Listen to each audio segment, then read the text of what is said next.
ఎంత దారుణంగా దెబ్బతిన్నాయో ప్రస్తుత విద్యా విధానాన్ని చూస్తే మనకు అర్థమవుతా ఉంటుంది. పాశ్చాత్య సంస్కృతి నుంచి మనం నేర్చుకోవాల్సింది ఏంటంటే విద్యా విధానంలో గురు శిష్యుల మధ్య ఉండాల్సినటువంటి సంబంధం. ఆ విద్య మనకి ఏ రకంగా మన సంస్కృతి సాంప్రదాయాన్ని నేర్పించిందో ఒకసారి మనం గుర్తు చేసుకోవాల్సినటువంటి అవసరం ఉంది. నేను మాట్లాడుతుంది ఓరుగల్లు గడ్డ నుంచి. ఈ ప్రాంతం అంతా కూడా చాలా గొప్పగా పాలించినటువంటి రాజులు కాకతీయ మహారాజుల్ని ఈ సందర్భంగా గుర్తు చేసుకోకపోతే, కాకతీయ సామ్రాజ్యాన్ని కాకతీయ రాజుల్ని గుర్తు చేసుకోకపోతే తప్పవుతుందేమో అన్నది నా భావన.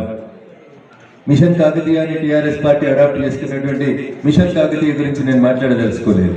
కానీ ఇంత గొప్ప ఇంజనీర్లు, ఇంత గొప్ప సాంకేతిక పరిజ్ఞానం ఆక్స్ఫర్డ్లో కేంబ్రిడ్జ్లో చదువుకొని వచ్చిన ఇంజనీర్లు లేనటువంటి రోజులలోనే ఈ రోజు పెట్టినట్టు కాళేశ్వరానికి కోట్ల రూపాయలు ఖర్చు పెట్టకుండానే చిన్న చిన్న పనులతోటి, చిన్న చిన్న డబ్బులతోటి గొలుసుకట్టు చెరువు విధానాన్ని డెవలప్ చేసి వ్యవసాయానికి అత్యంత ప్రాధాన్యతనిచ్చి నీటి యొక్క ఇంపార్టెన్స్ ని తెలియజేసిండ్రు నాటి కాకతీయ రాజులు.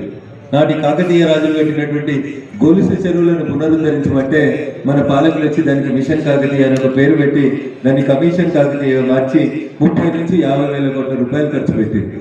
మరి నిజంగా ఇంత డబ్బు నాడు కాకతీయులు ఖర్చు పెట్టిందా? నాడు కాకతీయుల దగ్గర ఉన్నటువంటి ఇంజనీర్లు ఎవరు? ఆ రోజు ఉన్నటువంటి మేధో సంపత్తి ఎక్కడిది? చిన్న చిన్న చెరువులు, ఒక చెరువు నిండిన తర్వాత దాని మత్తడి దుంపితే వచ్చిన నీళ్లు ఇంకొక చెరువులోకి పోయేటువంటి రీతిలో ఏర్పాటు చేసినటువంటి గొలుసు తోటి చెరువుల గురించి మాట్లాడమంటే ఈ రోజు ఇన్స్టిట్యూట్ ఆఫ్ ఇంజనీర్స్ పోయి 10 మంది ఇంజనీర్లను తెచ్చి మిషన్ కాకతీయ అని పేరు మార్చి నాడు కాకతీయ రాజులు చేసినటువంటి శ్రమ దోపిడిని అంతా కూడా చరిత్రలోంచి తొలిపేసి మేమే ఏదో చేస్తా ఉన్నామని చెప్పేటువంటి కొంత ప్రయత్నం చేస్తా ఉన్నారు. ఇది బాధాకరం. ఇటీవల యునెస్కో గుర్తింపించినటువంటి రామప్ప దేవాలయం ఎవరు కట్టిరు? ఏ ఇంజనీర్లు కట్టిరు? ఏ మిషనరీ కట్టింది? ఏ టెక్నాలజీ ఉంది? ఆ రోజు 100 కిలోల బరువు ఉన్నటువంటి శిలలని పైకి లేపి వారు కట్టినటువంటి అనేక శిల్ప సంపదలకి ఇటీవలనే మీ వరంగల్ పూర్వ ఓరుగల్లుకి, ప్రస్తుత వరంగల్ జిల్లాకి మంచి గుర్తింపుని యునెస్కో నుంచి రామప్ప మందిరానికి ఒక గొప్ప గుర్తింపు తీసుకొచ్చేసి. ఇవన్నీ నిర్మాణం ఎప్పుడు జరిగినాయి? ఇప్పుడున్నటువంటి టెక్నాలజీ, ఇప్పుడున్నటువంటి రాజులు కాదు. నాడు ఈ దేశాన్ని పాలించినటువంటి రాజులు ముందు చూపుతో మన సంస్కృతి సాంప్రదాయాన్ని కొనసాగించడానికి తీసుకొచ్చినటువంటి అనేక చారిత్రక కట్టడాలు. రామప్ప కట్టిన తర్వాత ఇప్పుడు చూస్తే మనం రామప్ప రిపేర్కు 100 కోట్లు ఇచ్చారు, రామప్ప రిపేర్కు 500 కోట్లు ఇచ్చారు అని పుస్తకాలలో చదువుతూ ఉంటాం. యునెస్కో గుర్తింపు వచ్చినాక అక్కడికి పర్యాటకులు వచ్చేందుకు ఏం చేస్తున్నారని నేను మీ జిల్లా ఎమ్మెల్యేలు ఒకరిద్దరు అసెంబ్లీలో అడుగుతారు. ఇగో ఇది మన పరిస్థితి. తెలంగాణ వచ్చిన 8 ఏళ్ల రామప్పకి 7 పైసలు ఇవ్వలేదు ఈ ప్రభుత్వం. కానీ ఈ రోజు యునెస్కో గుర్తింపుని భారత ప్రభుత్వ కృషితోటి అంతర్జాతీయ స్థాయిలో మీ వరంగల్ జిల్లాలో ఉన్నటువంటి రామప్పకు గుర్తింపు వస్తే మా ముఖ్యమంత్రి గారు ఉత్తరం రాస్తేనే రామప్పకు అంతర్జాతీయ స్థాయిలో గుర్తింపు వచ్చిందని సోషల్ మీడియాలో దుర్మార్గంగా ప్రచారం చేసుకునేటువంటి వాళ్ళకి ఖచ్చితంగా కూడా మనం అందరం కూడా జవాబు చెప్పాలంటే ముందు చరిత్రను తెలుసుకోవాలి. రామప్పని కట్టింది ఎవరు? పాకాల చెరువు కట్టింది ఎవరు? కాకతీయులు కట్టినటువంటి గొలుసు చెరువులు ఏంది? నాడు కాకతీయులు కట్టినటువంటి గొలుసు చెరువులకైనా ఖర్చు ఎంత? దాంట్లో పూర్తిగా తీసేందుకు మనం పెడుతున్నటువంటి ఖర్చు ఎంత? ఒకసారి మనం ఆలోచించుకోవాలి. రఘునందన్ చరిత్రను చెప్పమంటే చరిత్ర గురించి మాట్లాడకుండా రాజకీయాలు మాట్లాడుతున్నాడని అనుకోవద్దు. వర్తమానం, భవిష్యత్తు, గతం అనేటువంటి అంశాలను తీసుకున్నప్పుడు ఖచ్చితంగా గత పాలకులు ఏం చేసిండ్రు, ఇప్పుడు పాలకులు ఏం చేసిండ్రు అనేటువంటి విషయంలో మనం అవేర్నెస్ గా లేకపోతే, అది చరిత్రను మనం సరి అయినటువంటి రీతిలో రిప్రజెంట్ చేయలేకపోతే, కంపేర్ చేసి స్టడీ చేయలేకపోతే ప్రస్తుతం ఉన్నటువంటి ఫేస్బుక్, సోషల్ మీడియా, యూట్యూబ్ ఛానళ్లలో ఎవరు ఏం మాట్లాడతారో, ఎందుకు ఏం మాట్లాడతారో, వారికి రామప్ప గురించి ఏం తెలుసో, దానికి నరేంద్ర మోడీ గారు చేసినటువంటి కష్టం ఏంది, భారత ప్రభుత్వం ఎంత కృషి చేస్తే అంతర్జాతీయ స్థాయి లోపల రామప్ప గుర్తింపు వచ్చిందో మన స్థానికంగా ఉండేటువంటి ప్రజాప్రతినిధులకు తెలియదు. పేరు వచ్చినాక మాత్రం అందరూ వచ్చి మేం చేస్తేనే వచ్చిందని చెప్పుకునేటువంటి వంది మాగదులు ఎక్కువైనటువంటి ప్రస్తుత పరిస్థితులలో చరిత్ర గురించి కొంత స్పృశించాలనుకున్నాను కాబట్టి చెప్తా ఉన్నాను. రాముడు ఏలిన రాజ్యం, ఈ దేశం రాముడు ఏలినటువంటి రాజ్యం అని చెప్తే హిందుత్వం, మతతత్వం గురించి మాట్లాడుతూ ఉన్నారు బీజేపీ వాళ్ళు అని చెప్తారు. రాముని గుడి కట్టమంటే మతతత్వం గురించి మాట్లాడుతూ ఉన్నారు, ఇది సెక్యులర్ దేశం అని మాట్లాడతారు. కానీ అందరు కూడా మాట్లాడతారు, అందరు చెప్తారు ధర్మో రక్షిత, ధర్మో రక్షితి రక్షిత అని చెప్తారు. అంటే ధర్మాన్ని మనం రక్షిస్తే అది మనల్ని రక్షిస్తుంది అనేటువంటి ఈ సూక్తిని పట్టుకొని భారతదేశంలో రాముడు అంటే ఒక రాజు, రాముడు అంటే ఒక ఆదర్శ పురుషుడు, రాముడు ఈ దేశాన్ని పాలిస్తున్నటువంటి సందర్భంగా ఎస్టాబ్లిష్ చేసినటువంటి కొన్ని విలువలని భావి తరాలకు తెలియజేయాలనేదే అది రామాయణ ఉద్దేశమైన, రామ మందిర నిర్మాణమైన, భావి తరాలకు మనం అందించాలనుకునేటువంటి చరిత్ర అయినా రామాయణాన్ని మనం ఎందుకు గుర్తుకు చేసుకోవాలి, రాముని ఎందుకు గుర్తు చేసుకోవాలి అనేటువంటి అంశానికి వచ్చినప్పుడు తండ్రి మాట జవదాటినటువంటి ఒక పుత్రునిగా చరిత్రలో రాముడికి స్థానం ఉంటుంది. ఇవాళ పిల్లలు ఎట్లున్నారు, ఇవాళ పిల్లలు తల్లిదండ్రులను ఎట్లా గౌరవిస్తూ ఉన్నారు, సంస్కృతిని ఎట్లా విధ్వంసం చేస్తూ ఉన్నాం, మమ్మీ డాడీల పేరిట విధ్వంసమైనటువంటి మన చరిత్ర ఎటువైపు పోతా ఉంది, మన తల్లిదండ్రులకు మనం ఇస్తున్నటువంటి విలువ ఏంది, గతంలో మనం ఇచ్చినటువంటి సంస్కృతి సాంప్రదాయాలు మనకి ఏం నేర్పించినాయి అనేటువంటి విషయానికి వస్తే, తండ్రి మాట కోసం రాముడు అడవులకు పోల్చినటువంటి సందర్భం వస్తే, తండ్రి మాటను దేవదాటిని కొడుకుగా ఈ మధ్యకాలంలో ఎంతమంది కొడుకులు ఉన్నారో ఒకసారి మీరు ఆలోచించండి. నేను మొన్న ఈ మధ్యలో సోషల్ మీడియాని ఎక్కడో ఫాలో అవుతుంటే, బాంబేలో ఒక కొడుకు తన తండ్రి కోసం 21 సంవత్సరాల వయసు ఉన్నటువంటి ఒక కొడుకు తన తండ్రి కోసం లివర్ ఇచ్చిందని చెప్పి సోషల్ మీడియాలో, అసలు బాంబే నుంచి వచ్చినటువంటి ఒక వార్త గత 3-4 రోజులుగా సోషల్ మీడియాలో ఎక్కువ రీట్వీట్ అవుతూ వస్తుంది. ఏంది ఆ కొడుకు చేసిన త్యాగం ఏంటంటే, ప్రస్తుతం మానవతా విలువలు పడిపోయినటువంటి ప్రస్తుత సమాజంలో వాళ్ళ తండ్రి లివర్ పాడైపోయిందని 6 నెలల కంటే ఎక్కువ బతకడని వైద్యులు చెప్పినప్పుడు, పెళ్లి కావాల్సినటువంటి కొడుకు 22-23 సంవత్సరాల వయసు ఉన్నటువంటి కొడుకు తన శరీరంలో ఉన్నటువంటి లివర్ని 65% తన లివర్ని తండ్రికి ఇచ్చినాడు. ఇది తండ్రి కొడుకుల అనుబంధం అంటే అని చెప్పి ఇద్దరు తండ్రి కొడుకుల ఫోటోని తీర్చినటువంటి ఒక ఫోటోని సోషల్ మీడియాలో చెప్తా ఉన్నారు. కానీ ఈ బంధం ఈ రోజు రాలేదు. ఈ రోజు వచ్చినటువంటి అనేక మంది ప్రజలలో ఒక కొడుకు ఒక తండ్రి కోసం తన శరీరం నుంచి 65% లివర్ని కట్ చేసి ఇచ్చినాడు. అయితే సైన్స్ ఏం చెప్తుందంటే, లివర్కు ఉన్నటువంటి గొప్ప లక్షణం ఏంటంటే, లివర్ని ఎంత పోర్షన్ కట్ చేసినా 95% ఆఫ్ ద లివర్ని కట్ చేసినా మళ్ళీ లివర్ యథాస్థానానికి పెరగడానికి అవకాశం ఉంటుంది. అయినా ఎవరిస్తారు చెప్పండి? తండ్రి 6 నెలల పాటే జీవిస్తాడని చెప్పినప్పుడు హృదయం చెల్లించినటువంటి ఒక కొడుకు చేసినటువంటి త్యాగాన్ని ఇంకా గుర్తిస్తుంటే, మరి నాడు తండ్రి మాట కోసం 14 సంవత్సరాల పాటు రాజుగా రాజ్యాన్ని ఏలాల్సినటువంటి రాముడు వనవాసానికి వెళ్ళింది. అంటే this is the moral behind it. ఏదో చెప్పుకోవడానికి గొప్ప త్యాగం చేసిన చిన్న పనులు చేసి మనం చెప్పుకునే బదులు 65% లివర్ ఇస్తేనే ఈరోజు మనం చప్పట్లు కొట్టి సోషల్ మీడియాలో ట్వీట్ జరుగుతుంటే, 14 సంవత్సరాలు తనకు రాజ్యాన్ని పాలించుకునేటువంటి అదే అవకాశాన్ని వదులుకొని భరతుని కోసం నాడు అడవులకు ఎగినటువంటి రాముని చరిత్ర ఏం చెప్తా ఉంది అనేది భావితరాల్లో ఉన్నటువంటి మనం అందరం కూడా నేర్చుకోవాలి. అంటే తండ్రి మాట జవదాటని తనయుడిగా రాముడు, నా భర్త అడవులకు పోతే నేను ఎందుకు ఊర్లో ఉండాలి, నేను ఎందుకు సుఖంగా ఉండాలని చెప్పి భర్తతో పాటు అడవులకు ఎగినటువంటి సీత, అన్న కోసం నేను పోతానని చెప్పి లక్ష్మణుడు వెళ్ళినటువంటి ఈ మోరల్ వాల్యూస్ ని మన భావి తరాలకు అందించకపోతే, ఎంతసేపు సోషల్ మీడియాలు, ఫేస్బుక్లు, వాట్సాప్లే మన ప్రపంచంగా మారితే, మానవత్వం మంటగలుస్తున్నటువంటి వేళ, మనుషుల మధ్యలో సంబంధాలు పోతున్నటువంటి వేళ, మన సంస్కృతి ఏం చెప్పింది, మన రాజులు ఈ దేశానికి ఏం చెప్పిండ్రు, ప్రపంచానికి ఏం చెప్పిండ్రు, ఆ చరిత్రను తిరిగి భావి తరాలకు అందించాలనేటువంటి ఒక మంచి ఉద్దేశంతో పేరులోనే నీతిని పెట్టుకున్నటువంటి భారత్ నీతి, మన సంస్కృతి, మన సాంప్రదాయాలని భావి తరాలకి ఎడ్యుకేట్ చేసి కమ్యూనికేట్ చేయాలనేటువంటి ఉద్దేశంతో ఏర్పాటు చేసినటువంటి ఈ కార్యక్రమంలో సోషల్ మీడియాని, ప్రస్తుతం నడుస్తున్నటువంటి రాజకీయ పరిస్థితులను కూడా మనం అందరం కలిసి అనుసంధానం చేసుకొని ముందుకు పోవాల్సినటువంటి అవసరం ఉంది. గతం తెలియకపోతే భవిష్యత్తులో మనం ఏం చేయాలో తెలియదు. గత చరిత్ర మనకు ఎట్లుండేదో తెలియకపోతే, తక్షశిల, నలంద గురించి తెలియకపోతే మనం ఎంతసేపు ఆక్స్ఫర్డే గొప్పదేమో, కేంబ్రిడ్జ్లో చదువుకుంటేనే మేధావులు అయితేనేమో అనేటువంటి ఒక ఫీల్ నుంచి వస్తాం. గురువులకు మధ్యలో, శిష్యులకు మధ్యలో ఉండాల్సినటువంటి సంబంధాలు దిగజారిపోతా ఉన్నాయి. చాలా మంది ఏకలవ్య శిష్యుల్లాగా ఎదిగొచ్చినమని చెప్పుకునేటువంటి శిష్యులు ఈ మధ్య కాలంలో చాలా తక్కువ అయింది.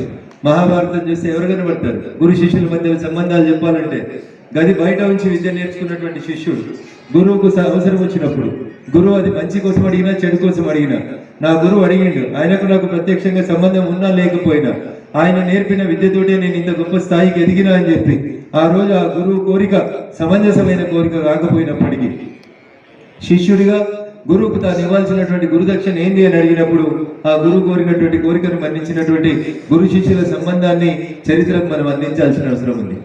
ఇలా గురు శిష్యులు అంటే ఏంది? గురువు ఎప్పుడు లేస్తాడా, గురువు గురించి ఎప్పుడు గురుకుందామా అని చూసేటువంటి శిష్యులు తయారైనటువంటి సమాజం ఇది. అది అన్ని రకాలలో, అది స్కూళ్ళల్లో అయినా, కాలేజీలలో అయినా, రాజకీయాల్లో అయినా, ఇంకొక చోట అయినా. స్వామీజీ ఏమనుకోవద్దు, స్వామీజీల కుర్చీలో కూడా శిష్యులు వెనకాల నుంచి ఎప్పుడు స్వామీజీ లేస్తారా, ఎప్పుడు మనం ఆ కుర్చీ లాగేద్దామా అని ఎదురు చూస్తున్నటువంటి రిలేషన్స్ వస్తూ ఉన్నాయి. ఇవన్నీ ఎందుకు జరుగుతూ ఉన్నాయి?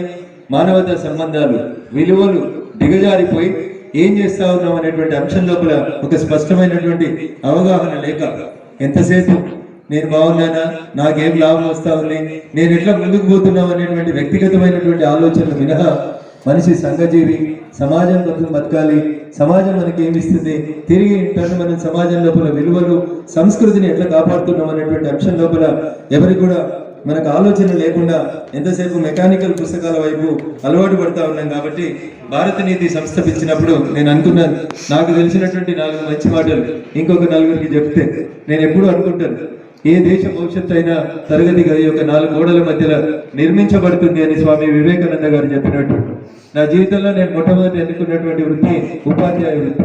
బీఈడి పూర్తి చేసి 1991లో టీచర్ కావాల్సిన నేను అనేక ఆటుపోట్లు, అనేక కారణాల వల్ల రకరకాల వృత్తుల నుంచి చివరికి వచ్చి సెటిల్ అయినటువంటి వృత్తి ఈ వృత్తి, రాజకీయం. సో ఆ వృత్తి కంటే ఈ వృత్తి బాగుందా అంటే ఆ వృత్తే బాగుందనేమో అని ఒక్కొక్కసారి అనిపిస్తుంది.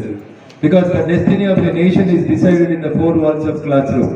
ఏ దేశ భవిష్యత్తు అయినా తరగతి గది యొక్క 4 గోడల మధ్యలో నిర్మించబడుతుంది అని చెప్తారు. ఇది వాస్తవం కూడా. మనకు చదువు చెప్పినటువంటి గురువులు సరి అయినటువంటి రీతిలో విద్యాబోధన కల్పించుంటే, మన పుస్తకాలు రాసినటువంటి చరిత్రకారులు సరి అయినటువంటి చరిత్రను మనకు అందించుంటే చరిత్ర ఇంకొక రకంగా ఉండే, ఈ భావితరాలు ఇంకొక రకంగా ఎదగడానికి అవకాశం ఉంటుండే.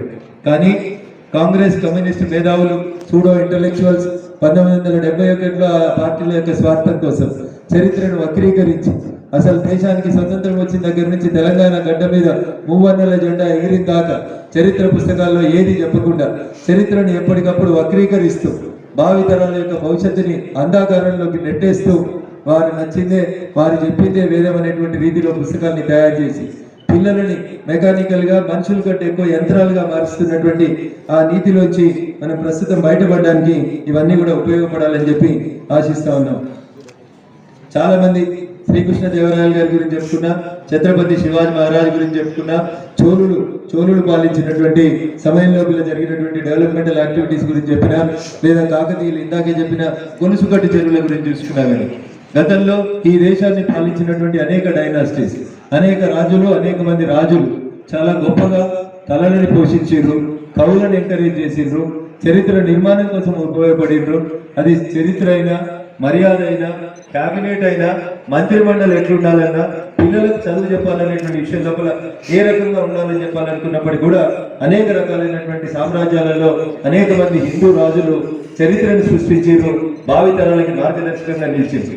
శ్రీకృష్ణదేవరాయల కాలం లోపలనే మినిమం గవర్నెన్స్ గురించి చెప్తారు. బహుశా నాకు తెలిసి మోడీ గారు దాన్నే ఫాలో అవుతున్నారేమో అని నాకు అనిపిస్తుంది. తక్కువ మందితోటి ఎక్కువ పరిపాలన, సుపరిపాలన అందించాలని మోడీ గారు ఆల్వేస్ చేసేటువంటి గుడ్ గవర్నెన్స్ అనేటువంటి పదాన్ని మనం శ్రీకృష్ణదేవరాయలు గారి చరిత్రలో చూస్తే అష్టదిగ్గజ కవులను పెట్టుకొని 8 మందితోటే వారు ఆ రోజు వారి సామ్రాజ్యాన్ని నడిపించుకుంటూ ముందుకు తీసుకుపోతా ఉంటారు. అంతమంది గొప్ప గొప్ప మేధావులు వారి సామ్రాజ్యంలో ఉన్నప్పటికీ కూడా కేవలం 8 మందితోటి మాత్రమే, అంటే లిమిటెడ్ స్ట్రెంత్ తోటి రాజ్యాన్ని ఎట్లా పాలించవచ్చు, రాజు గొప్పగా పరిపాలనా దక్షుడైనప్పుడు ఎట్లా చేయాలి అనేటువంటి అంశాన్ని తీసుకున్నప్పుడు శ్రీకృష్ణదేవరాయలు గారి కాలాన్ని మనం ఈ సందర్భంగా గుర్తు చేసుకోవాల్సినటువంటి అవసరం ఉంటుంది. అప్పుడే పరిపాలనాధికారులు పెట్టుకుంటూ, ప్రాంతాధికారులు పెట్టిండ్రు, రాజ్యాన్ని ప్రాంతాలుగా విభజించిండ్రు. వ్యవస్థలో ఉన్నటువంటి చివరి వ్యక్తికి ప్రభుత్వం యొక్క లేదా రాజ్యం యొక్క ఫలితాలు అందాలని కోరుకున్నారు. దొంగతనాలు చేసేటువంటి వ్యక్తులు, భిక్షువులు ఎవరు కూడా తన రాజ్యంలో ఉండకూడదని ఆ రోజు శ్రీకృష్ణదేవరాయలు గారు తన సామ్రాజ్యంలో కూడా పరిపాలన కొనసాగించింది. నేను ఎప్పుడు నాకు అవకాశం దొరికిన ప్రతి సందర్భంలో కూడా చెప్తాను, Bharatiya Janata Party is a party with difference. సంఘ పెద్దలు ఈ పార్టీని స్థాపించాలనుకున్న రోజు, లేదా జనసంఘని స్థాపించాలనుకున్న రోజు కూడా ఎవరినో ముఖ్యమంత్రి చేయాలనో, ఎవరినో ప్రధానమంత్రి చేయాలనో, ఇంకో లక్ష్యం కోసం ఈ రాజకీయ పార్టీని రూపకల్పన చేయలేదు. ఎందుకు డిఫరెన్స్ ఉండాలి, మిగతా రాజకీయ పార్టీలకి మనకి ఎందుకు డిఫరెన్స్ ఉండాలని చెప్పుకునే రోజే వారు చెప్పారు, poorest of the poor should be served first అంటారు. ఎక్కడి నుంచి వచ్చింది ఇది? అంత్యోదయ అనేటువంటి పదం ఎక్కడికి వెళ్ళి వచ్చిందంటే నాటి శ్రీకృష్ణదేవరాయల పాలనలో వారు చెప్పినటువంటి ఒక మాట, దొంగతనాలు, భిక్షకులు, పేదోళ్ళు లేకుండా ప్రతి పేదోడికి నా పాలన లోపల అన్ని రకాలైనటువంటి సౌకర్యాలు అందాలని నాడు శ్రీకృష్ణదేవరాయలు భావించినటువంటి ఆ పదం కానివ్వండి, గుడ్ గవర్నెన్స్ కానివ్వండి, మినిమం తక్కువ మందితోటి ఎక్కువ పరిపాలన ఇవ్వాలనేటువంటి ఆలోచన కానీ చరిత్ర నుంచి తీసుకునే ఈ రోజు మోడీ గారు ఈ దేశాన్ని ముందుకు తీసుకువెళ్తున్నట్టు కనబడతా ఉంటుంది. నాటి శ్రీకృష్ణదేవరాయల కాలంలో సాహిత్యానికి కొదవలేదు, కవులను ఎంకరేజ్ చేయడం లోపల కొదవ లేకుండా చేస్తేనే ఆ రోజు ఆ రాజుల కాలంలో వచ్చినటువంటి ఒక గ్రంథమే అముక్త మాల్యద లాంటి ఒక గొప్ప పుస్తకాన్ని ఆ రోజు రచించడం జరిగింది. ఇదంతా చరిత్ర. ఈ చరిత్ర మనకి చరిత్ర పుస్తకాల్లో ఎక్కడ కూడా లభించకుండా చరిత్రను ఎక్కడికక్కడ వక్రీకరించేటువంటి ప్రయత్నం జరిగింది. మన ఇంగ్లీష్ వాళ్ళు మనకు నేర్పించిపోయినటువంటి మెకాలే విద్యా విధానం ద్వారా మనమంతా కూడా ఎంతసేపు బట్టి కొట్టు, ర్యాంకులు వచ్చినాయా, మార్కులు వచ్చినాయా, 10/10 వచ్చినాయా, ఎంసెట్లో సీట్ వచ్చిందా వైపు పోతా ఉన్నాం తప్ప అసలు నిజమైన చరిత్ర ఏంది, ఎక్కడి నుంచి చరిత్ర ప్రారంభమైంది, ఎటువైపు పోతా ఉన్నాం అనేటువంటి విషయాన్ని ఒక్కసారి మనం ఆలోచించుకోవాల్సినటువంటి అవసరం ఉంటుంది.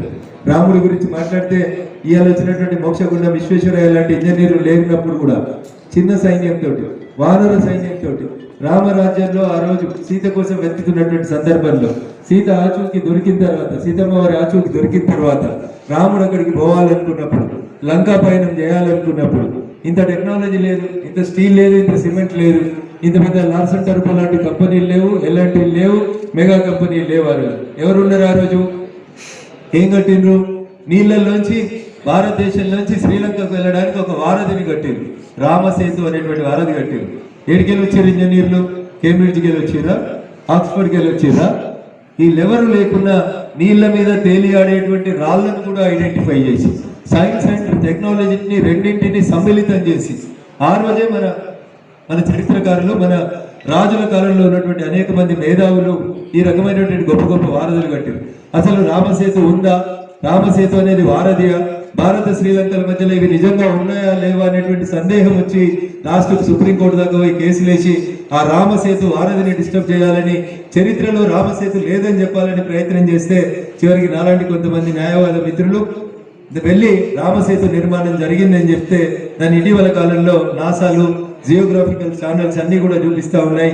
Yes, Ram Setu was built during the rule of Rama అని చెప్తా వస్తా ఉన్నారు. అంటే ఇదంతా కూడా చరిత్రలో ఉన్నటువంటి టెక్నాలజీ. ఇప్పుడు గొప్పగా చెప్తారు మనోళ్ళు, 2 ఫ్లైఓవర్లు కట్టేందుకు 4 ఏళ్ళు తీసుకుంటారు, 2 రైలు పట్టాల మీద 2 ఫ్లైఓవర్లు కట్టురు అంటే 10 ఏళ్ళు పడుతుంది. మరి రామసేతు కట్టేందుకు ఎన్ని ఏళ్ళు కట్టాలి ఈ లెక్కన? ఆ రోజు ఉన్నటువంటి టెక్నాలజీ ఏందనేది ఒకసారి మనం ఆలోచించాలి. ఇలా పెద్ద స్టోర్, మల్టీ స్టోరేజ్ బిల్డింగ్ కట్టగానే మన మీద గొప్పగా చెప్తాం. మీరు రామాయణంలో అయోధ్యకాండని డీప్ గా చదువుకుంటూ పోతే నాటి రాముడి పాలనలోనే 12 అంతస్తుల భవనాలు ఉన్నట్టు మీకు రామాయణ పుస్తకాలలో కనపడతాయి. ఎక్కడికి వెళ్ళి కట్టారు మరి 12 అంతస్తుల భవనాలు? లిఫ్ట్లు లేవు, ఎలివేటర్లు లేవు, మిషన్లు లేవు, రెడీమేడ్ కాంక్రీట్లు లేవు. But they built the buildings up to an extent of 12 floors. This is the science and technology which was developed by our ancestors. మన రాజులు రాజ్యం ఏలడంతో పాటు సైన్స్ కానీ, టెక్నాలజీ కానీ, న్యాయాన్ని కానీ అంతే ఇంపార్టెన్స్ ఇచ్చింది. పూర్వకాలంలో మన రాజులు ఎవరికన్నా కష్టం వస్తే రాజుని ఎట్లా కలవాలి? ఒక పేదోడు, ఒక సామాన్యుడు, కడుపు కాలినటువంటి వ్యక్తి, కష్టాల్లో ఉన్నటువంటి వ్యక్తి రాజుని ఎట్లా కలవాలి అంటే కోట బయట ఒక గంట కట్టి ఎప్పుడొచ్చి ఆ గంట కొట్టినా రాజు వచ్చి ఆ వ్యక్తిని కలుస్తారని చెప్తారు. ఇప్పుడు మన గౌరవ శాసనసభ్యులు, మన పార్లమెంట్ సభ్యులు, మన మంత్రుల్ని కలవాలంటే, మన ముఖ్యమంత్రుల్ని కలవాలంటే ఎంత కష్టమో మీరు ఒకసారి ఆలోచించుకోవాలి. అందుకనే రామరాజ్యం అనేటువంటి మాట ఈ దేశం లోపల ప్రతిధ్వనించిన ప్రతిసారి చాలా మందికి అది మతతత్వాన్ని చూసినట్టు కనబడుతుంది. కానీ నేనేమంటున్నానంటే రాముడు అనేటువంటి రాజు చేసినటువంటి ఒక ఆదర్శ పాలన, ప్రజలకు అందుబాటులో ఉన్నటువంటి పాలన, ధర్మగంట కొడితేనే రాజులు వచ్చి నీ కష్టమేంది చెప్పు అని పరిష్కరించినటువంటి రోజుల్లో వచ్చి ఇయాలటి రాజులు రాజ్యాలు ఎట్లున్నాయో చూస్తున్నారు. 10 ఎకరాల్లో ప్రగతి భవన్ల పేరిట, ఫామ్ హౌస్ల పేరిట కట్టి గంటలు కాదు కదా ఎమ్మెల్యేలకు కూడా దర్శనం లభించినటువంటి ఈ రాజులు ఎక్కడ? నాడు దేశ సమున్నతి కోసం, అన్ని వర్గాల ప్రజల కోసం ఆశించి, ఆకాంక్షించి, ధర్మం రక్షించి పాలించినటువంటి నాటి రాజులు, నాటి చరిత్ర ఎక్కడ అనేది ఒకసారి మనం ఆలోచించుకోవాల్సినటువంటి అవసరం ఉంటుంది. అందుకనే విరుగుట కొరకే అని ఈ పెరుగుతున్నటువంటి ఈ ప్రస్తుత పాలకులు, వీళ్ళు రాజులు కాదు, డెమోక్రటిక్ గా ఎన్నుకోబడినటువంటి, ఏమంటారు, నియో రిచ్ అని చెప్తారు కదా, నడమంత్రం సీట్ వస్తే కొందరు ఇదైనట్టు ఈ కొత్తగా అనుకోకుండా అధికారంలోకి వస్తున్నటువంటి పాలకులు ఏర్పరచుకున్నటువంటి ఈ నిర్బంధాలు, దిగ్బంధాలు, ఈ గోడలు ఇంతకంటే గొప్పలైనటువంటి రాజుల కాలంలో లేవు. కాబట్టి చరిత్రని భావితరాలకు అందించేటువంటి కృషి లోపల మనం చెప్పుకోవాల్సినటువంటి అనేక అంశాల్లో రామరాజ్యం ఒకటి, రాముడు చేసినటువంటి పాలన గురించి చాలాసార్లు చెప్పుకుంటూ పోతా ఉంటాం. అట్లే ఇక మీ ఓరుగల్ని గుర్తు చేసుకుంటే గోలకొండ కూడా ఆఖరికి గొల్లకొండ మీద మేము కాషాయ జెండా ఎగరేస్తామంటే చాలా మందికి ఇబ్బంది అనిపిస్తున్నటువంటి గొల్లకొండ కూడా నాడు కాకతీయులు నిర్మించినటువంటి కొన్ని కట్టడాల్లో ఒక గొప్ప కట్టడంగా మిగిలిపోయేటువంటిది. ఉత్పత్తిని పెంచిండ్రు, సంస్కృతిని నిర్మించారు, 1000 స్తంభాల గుడిని, రామప్పని కట్టిండ్రు, గొల్లకొండ లాంటి కోటల్ని కట్టిండ్రు. ఇవన్నీ కూడా ఇప్పుడు నరేంద్ర మోడీ గారు ఇస్తున్నటువంటి స్కిల్ డెవలప్మెంట్ లో లేదా కేంబ్రిడ్జ్ లో మోక్షగుండం విశ్వేశ్వరయ్య ఇచ్చినటువంటి ఇంజనీరింగ్ సర్టిఫికెట్లు లేనప్పుడే నాటి రాజులు కట్టినటువంటి కుటీర పరిశ్రమలను పెంపొందింపజేసిరు, అగ్రికల్చర్ను డెవలప్ చేసిండ్రు, వ్యాపారాన్ని చేసిండ్రు, గోదావరి నదిలో నౌకల్ని నడిపి వ్యాపారం చేస్తూ బ్రతికిపోయారు. మనం ఇళ్లలో ఎప్పటికీ ప్రతి ఒక్కరం ఏదో ఒక సందర్భంలో సత్యనారాయణ స్వామి వ్రతం చేసుకుంటా ఉంటాం. ఆ సత్యనారాయణ స్వామి కథలో 5 కథలు చెప్తాడు పూజారి గారు మనకి. ఆ పూజారి గారు చెప్పేటువంటి 5 కథలలో కూడా నాడు వర్తకులు వ్యాపారం చేసుకునేటోళ్ళు వాణిజ్య అవసరాల కోసం పడవలు వేసుకొని ఒక చోటు నుంచి ఇంకొక చోటికి పోయినని చెప్తారు. మరి ఆ రోజే పడవలు వచ్చినాయి, ఆ రోజే నౌకాయానం ఉంది, ఆ రోజే వ్యాపారానికి దాన్ని వాడుతున్నాం. కానీ మీరు కడుతున్నటువంటి కాళేశ్వరంలో బోట్లని ఇరిసినాం, జల రవాణా ద్వారా సరుకుల ఖర్చు తక్కువైతే సార్ అని కేంద్ర నౌకాయాన శాఖ మంత్రి చెప్తే మనకు మాత్రం ఆ రకమైనటువంటి ఆలోచనలు రావు. ట్రాన్స్పోర్ట్ సిస్టమ్ లోపల రోడ్డు మీద పోయేటువంటి కాస్ట్, రైలు మార్గం ద్వారా వచ్చేటువంటి కాస్ట్, నీళ్ల ద్వారా జరిగేటువంటి నౌకాయానం ద్వారా వచ్చేటువంటి కాస్ట్లని కంపేర్ చేసి చూసుకున్నప్పుడు నీటి ద్వారా నౌకల ద్వారా వస్తువులను తరలిస్తే అన్నిటికంటే సస్తాగా అన్నిటికంటే తక్కువ ధరతోటి ట్రాన్స్పోర్ట్ ఫెసిలిటీ పెరుగుతుందని చెప్తే కేంద్ర ప్రభుత్వం కాళేశ్వరంలో కడుతున్నటువంటి అన్ని ప్రాజెక్టులకి ఒక ప్రాజెక్ట్ నుంచి ఇంకొక ప్రాజెక్టుకి లింకప్ చేస్తూ పడవలు నేద్దామని చెప్తే మన పాలకులకు చిత్తశుద్ధి లేదు, ఎందుకంటే వాళ్ళకి పైసలు రావు కాబట్టి. కానీ ఈ నౌకాయానం ఆ రోజే ఉంది, ఆ రోజే కాకతీయుల కాలం నుంచే ఈ నౌకాయానం అనేది మన దేశంలో ఉంది. ప్రపంచానికి నాటి రాజులు ఇచ్చినటువంటి కొన్ని గొప్ప సంస్కృతి సాంప్రదాయాల్లో ఇదొక గొప్ప ఇది. నేను ఇందాక చెప్పిన గొలుసుకట్టు చెరువులకి ఇంజనీరింగ్ చీఫ్లు లేరు, లక్షల జీతాలు లేవు, అక్కడ ఉన్నటువంటి ఇంజనీర్లు ఎవరు లేరు. అయినా ఆ రోజు గొలుసుకట్టు చెరువుని కట్టి ఒక చెరువు నుంచి ఇంకొక చెరువుకి నీళ్లు తీసుకెళ్లడానికి చాలా కష్టపడ్డారు. ఆ రకంగా చెప్పుకుంటూ పోతే ఈ దేశాన్ని పాలించినటువంటి పెద్ద పెద్ద రాజులు, గొప్ప గొప్ప రాజులు చాలా మంది కూడా చాలా ఇది చేసుకుంటూ వచ్చినారు. అప్పుడే చాలా దేశాలకి పడవల్ని పంపించారు, సముద్రయానం కూడా అప్పుడే చూసినాం మనం.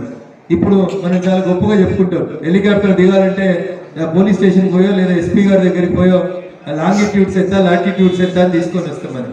ఈ లాంగిట్యూడ్లు లాటిట్యూడ్లు మనకు తెలిసే కంటే ముందు ప్రపంచానికి సముద్రయానాన్ని చెప్పి ఆ రోజే సముద్రాలలో ఒక దేశం నుంచి ఇంకొక దేశానికి పోతున్నప్పుడు ఆ రోజు మరి ఏమున్నాయి, ఏం లాంగిట్యూడ్లు ఉన్నాయి, ఏం లాటిట్యూడ్స్ ఉన్నాయి, ఆ రోజు అక్షాంశాలు రేఖాంశాల ఆధారంగా అప్పుడే పడవల్ని నడిపి ఒక దేశం నుంచి ఇంకొక దేశానికి సైన్స్ని టెక్నాలజీని ట్రాన్స్మిట్ చేసినటువంటి కాలం చోళుల కాలంలోనే జరిగింది ఇదంతా. కానీ ఈ అక్షాంశాలు రేఖాంశాల గురించి ఇప్పుడు మన పుస్తకాలలో ఏం చెప్తారంటే వాస్కోడి గామా అమెరికాను కనుగొనేను, అప్పుడే సముద్రయానం వచ్చాను, అంతకుముందు ఎవరు కూడా సముద్రయానం చేయలేదు, పడవలు లేవు అనేది మనకు చరిత్ర చెప్తుంది. అమెరికాను కనుగొనే కంటే ముందు లాంగిట్యూడ్స్ లాటిట్యూడ్స్ లేనట్టు, ప్రపంచానికి అక్షాంశాలు రేఖాంశాలు తెలియనట్టు చెప్పేటువంటి మన పుస్తకాలు మన కర్మ అనుకోవాలన్నా మన విధి అనుకోవాలన్నా ఒక్కసారి మనం ఆలోచించాలి. ఇవన్నీ ఎప్పుడో కొన్ని వందల సంవత్సరాల క్రితం జరిగినటువంటి అదే చోళుల సమయంలోనే చెప్తారు చైనా తోటి మనకు థ్రెట్ వస్తుంది అనేటువంటి అంశాన్ని ఆ రోజు చోళులు పరిపాలిస్తున్నటువంటి కాలం లోపలనే చెప్తూ వస్తారు. చైనా దేశానికి చోళుల మధ్యన వర్తక వ్యాపార వాణిజ్య సంబంధాలు ఉన్నాయని చెప్పడానికి చాలా స్పష్టంగా మహాబలిపురం లోపల కొన్ని ఎవిడెన్సెస్ ఉన్నాయి. అందుకనే చైనా అధ్యక్షుడు భారతదేశానికి వచ్చినప్పుడు భారత ప్రధాని కలిసినటువంటి ప్లేస్ మీకు అందరికి గుర్తుండే ఉంటుంది. నరేంద్ర మోడీ గారు చైనా ప్రధానితో జరిపినటువంటి సమావేశం కూడా ఎక్కడ జరిపిందంటే మహాబలిపురంలో జరిపింది. ఏదో మోడీ గారు తన వస్త్రధారాన్ని మార్చుకోవడానికో తమిళ స్టైల్లో కనబడడానికో చేయలేదు. చరిత్రలో చోళులకి చైనా దేశానికి మధ్యలో జరిగినటువంటి ఆ వర్తక వాణిజ్య వ్యాపారాలని గుర్తు చేస్తూ చరిత్రను ఒకసారి చైనా అధ్యక్షుడికి చెప్పేటువంటి ప్రయత్నంలో భాగంగా భారతదేశ ప్రధానమంత్రి నరేంద్ర మోడీ గారు చైనా అధ్యక్షుడితో జరిపిన సమావేశం మహాబలిపురంలో జరిగింది. This is the importance of Mahabalipuram. చరిత్ర మనకు తెలిస్తే, చరిత్రకారులు మనకి పుస్తకాల్లో పాఠ్యాంశాల్లో ఇవన్నీ చెప్తే నిజంగా కూడా మనకి ఇవన్నీ గుర్తుంటాయి. కానీ దురదృష్టకరం, మన చరిత్రను అనేక సందర్భాల లోపల వక్రీకరించిండ్రు. మన చరిత్ర కాదని చెప్పి రకరకాలైనటువంటి కుట్రలు చేస్తూ వచ్చినారు. చోళుల కాలంలోనే అంబాసిడర్ అనే పదాన్ని వాడిండ్రు. చోళుల కాలంలోనే వివిధ దేశాలతోటి దౌత్య సంబంధాన్ని కొనసాగించడానికి ఆ రోజులలోనే మనుషుల్ని నియమించిండ్రు, ఆ దౌత్య నీతిని కొనసాగించిండ్రు.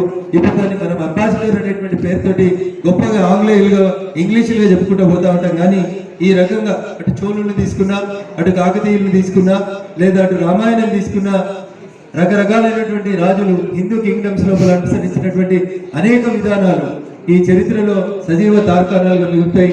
అవే భవిష్యత్తుకి పునాదులైతే కొత్త వాళ్ళకి ఏంటంటే మధ్యలో మన చరిత్రను అనేక రకాలుగా వక్రీకరించేటువంటిది జరిగింది.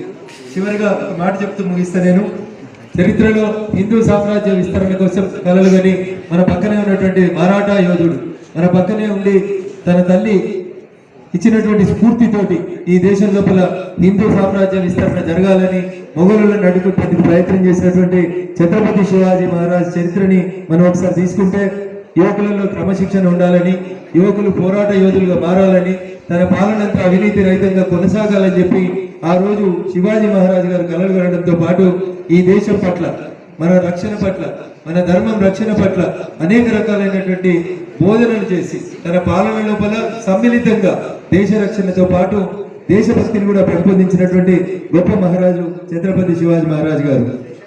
వారి సందర్భం లోపల కూడా దౌత్య నీతి కోసం అని చెప్పి అనేక సందర్భాల లోపల అనేక రకాలైనటువంటి కార్యక్రమాలను వారు చేపట్టడం జరిగింది. హిందువులకు ఇబ్బంది కాకుండా ఇతర మతాలని గౌరవించినటువంటి సంస్కృతి మనకు శివాజీ మహారాజ్ చరిత్ర చదివితే కనబడుతుంది.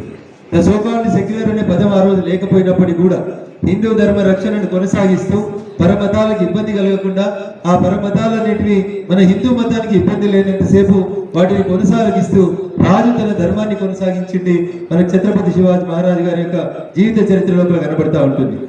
మనం మన అస్తిత్వాన్ని ఒక దశ లోపల కోల్పోయే పరిస్థితి వచ్చినప్పుడు శివాజీ మహారాజు గారు కొట్లాడడం వల్లనే ఈ రోజు కాశీ గురించి మాట్లాడుకున్నా, మధుర గురించి మాట్లాడుకున్నా, మన సంస్కృతి గురించి మాట్లాడుకున్నా కొంత ఆనవాళ్ళు మిగిలినాయి అంటే ఇంకా శివాజీ గారు చేసినటువంటి హిందూ ధర్మ పరిరక్షణ, ఛత్రపతిగా వారికి ఉన్నటువంటి పేరు తప్ప ఇంకొకటి కాదు. మధుర మొత్తం మసీద్ అయిపోయేది, కాశీ ఏమైపోయిందో మనం అంతా చూసినాం. కాశీలో పురోవీధులు ఎట్లా కుచించుకుపోయినాయి, కాశీ విశ్వనాథుని మందిరాన్ని ఎట్లా ధ్వంసం చేసేటువంటి ప్రయత్నం జరిగిందో ఒకసారి మనం అందరం కూడా గుర్తు చేసుకోవాలి.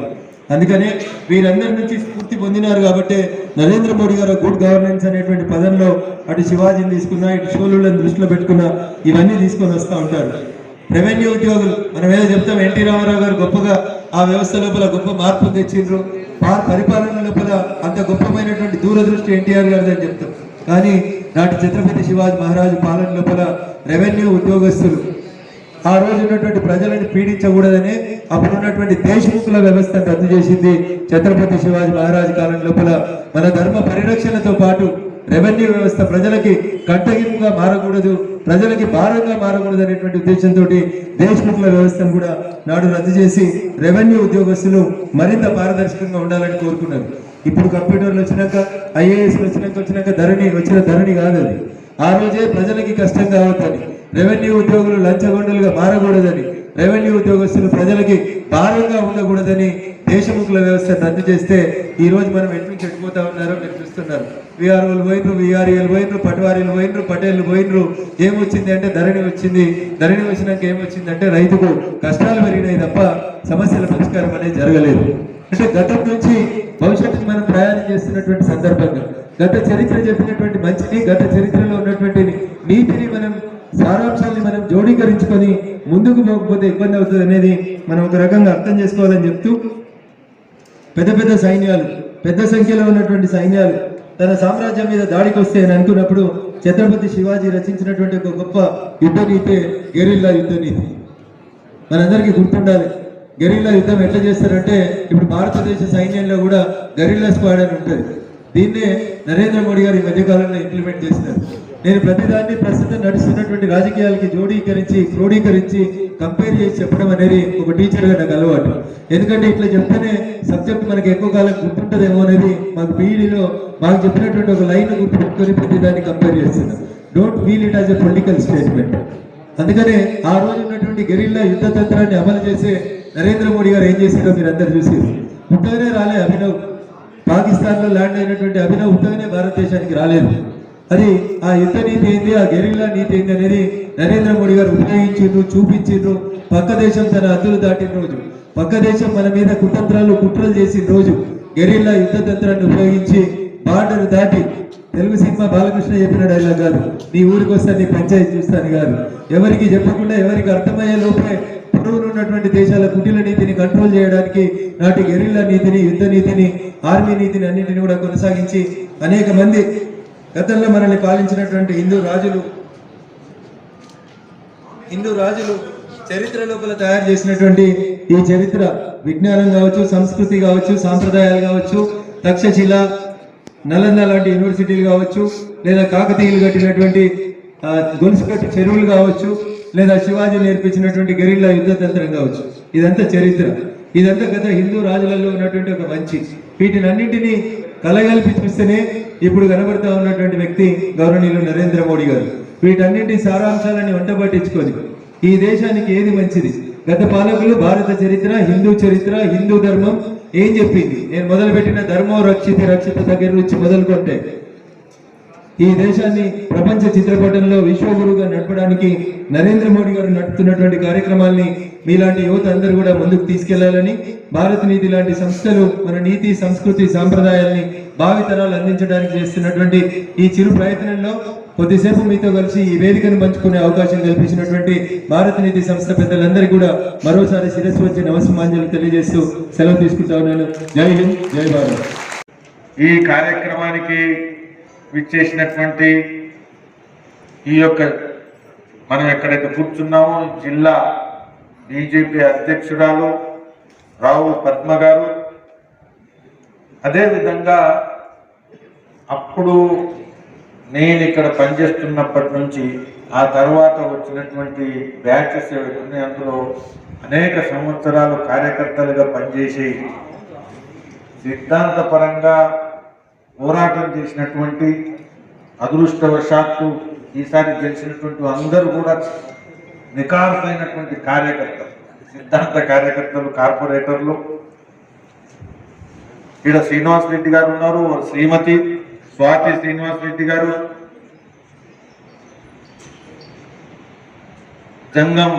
జలగం రజిత గారు, రావుల కిషన్ గారు, చింతాకుల అనిల్ గారు, బైరి లక్ష్మి, వసంత మహేందర్ రెడ్డి, రవి నాయక్, గురుమూర్తి శివకుమార్, ఆడపు స్వప్న, ఊరుగంటి అరుణ, వీరందరికీ కూడా అభినందనలు తెలియజేస్తూ నా కార్యక్రమం తర్వాత మన కార్యక్రమంలో పాల్గొనడం కోసం ప్రత్యేకంగా విచ్చేసినటువంటి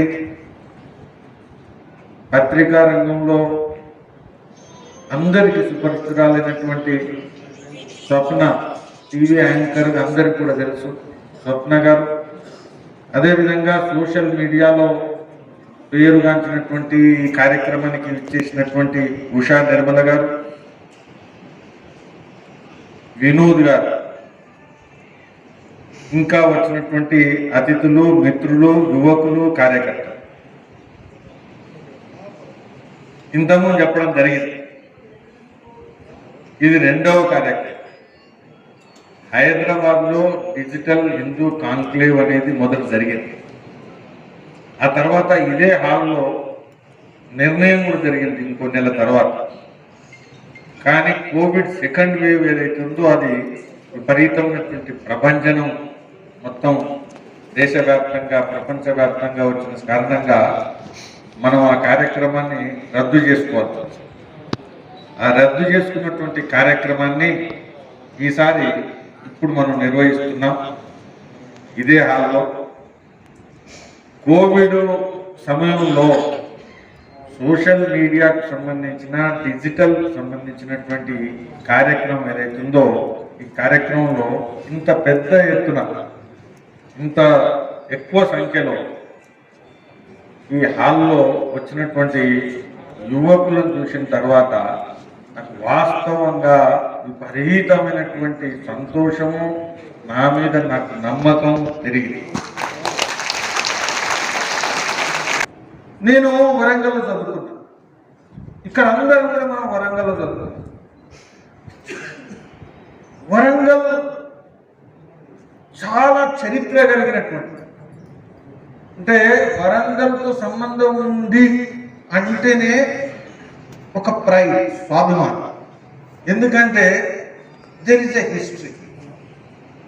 మన అచీవ్మెంట్ కాదండి, మనం పుట్టినాం అంతే, కానీ మన పూర్వీకుల అచీవ్మెంట్ కారణంగా వరంగల్లో పుట్టినము అన్నదానికి మనకు ఒక అసోసియేటెడ్ ప్రైడ్.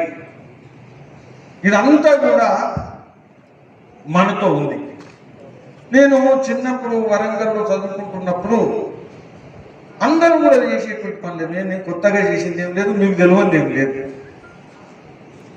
1000 స్తంభాల గుడికి పూజ చేయడానికి వెళ్ళడము, లేకపోతే మధ్యన స్కూల్ నడుస్తున్నప్పుడు ఖాళీ సమయంలో ఏదన్నా చూడడానికి వెళ్ళడము, లేకపోతే అక్కడ ఉండేటువంటి ఆర్కిటెక్చరల్ గ్రేట్నెస్ గురించి ఎవరన్నా తెలిసిన వాళ్ళు చెప్తున్నప్పుడు ఇది స్తంభము లేకపోతే ఇది స్తంభము అని చెప్తే వినటానికి కోసం వెళ్ళడము, ఇది అందరం కూడా మనం చేస్తాం. ఇక్కడ ఉన్న వాళ్ళు అందరూ కూడా బహుశా చేసి ఉంటారు, చూసి ఉంటారు, చూడలేదో నేను అనుకో. చూస్తున్నప్పుడు అందరం కూడా మనం గమనించేది ఏంటంటే, మీకు నేను భారతదేశం మొత్తం తిరిగా, హార్డ్ గ్రేనైట్ టెంపుల్స్ ఉండేటువంటి, హార్డ్ గ్రేనైట్ కిలా ఉండేటువంటి కేంద్రాలు కనుక ఉంటే అందులో ఇప్పటికి కూడా ఉండేటువంటి కేంద్రం Warangal.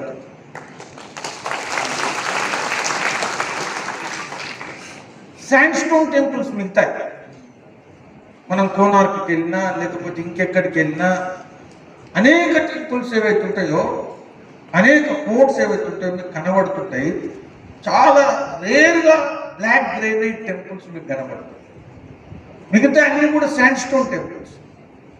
Hardest stone in the world, hardest stone in the earth ఏదన్నా మీరు గమనించాలనుకుంటే అది బ్లాక్ గ్రానైట్.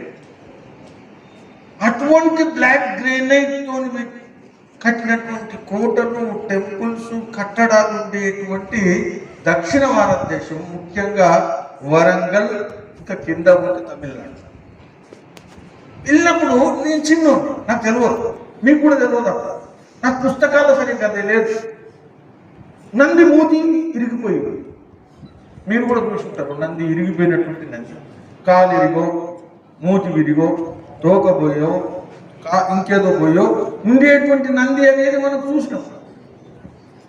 1000 స్తంభాల స్తంభం ఇరిగిపోయింది చూసినాం.